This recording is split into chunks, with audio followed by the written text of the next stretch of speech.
Guna memastikan perekrutan tenaga pengawas tempat pemungutan suara berjalan maksimal, Bawaslu Provinsi Gorontalo melakukan monitoring di beberapa wilayah Panwaslu kecamatan di Kabupaten Gorontalo. Pimpinan Bawaslu Provinsi Gorontalo di bidang sumber daya manusia Rauf Ali menemukan masih banyak kendala yang dihadapi Panwascam dalam melakukan perekrutan PTSP di masing-masing wilayah. Untuk memastikan hal tersebut bisa berjalan maksimal, pihaknya didampingi Panwascam Komisioner Bawaslu Kabupaten Gorontalo sempat mendatangi beberapa kantor desa untuk meminta partisipasi kepala desa untuk membantu menyiapkan SDM untuk nantinya dipekerjakan menjadi PTSP.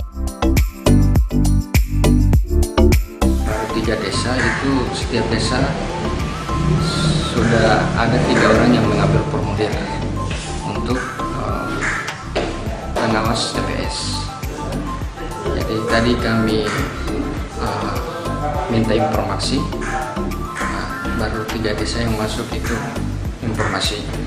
Ada yang 4 orang yang sudah mengambil formulir, di 2 desa ada 3.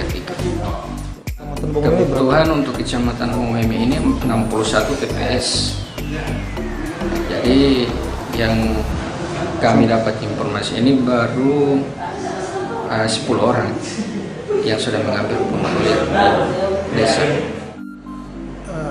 Mendatangi para lurah, mendatangi kepala desa agar mereka bisa bermitra, bisa bertanya langsung kepada kepala desa, lurah atau masyarakat camat untuk bermitra agar SDM yang dibutuhkan itu bisa bisa dicari secara bersama-sama.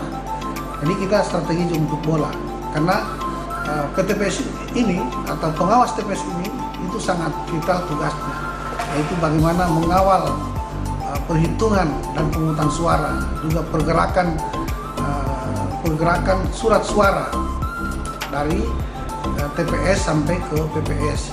Jadi tugas mereka sangat penting, karena itu Bawaslu Provinsi Gorontalo itu melakukan supervisi secara intensif setiap tahapan rekrutmen Panwascam, dari sejak sosialisasi, pengumuman, kemudian pendaftaran, kemudian wawancara, sampai dengan pengumuman siapa yang lulus nanti, sampai tentu dengan pelantikan ke TPS.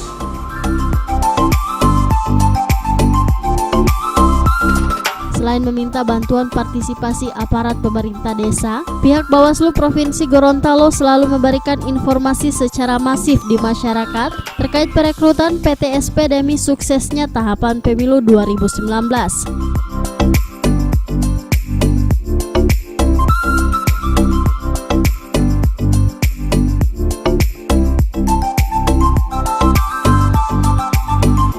Tim Liputan Advertorial Mimosa TV.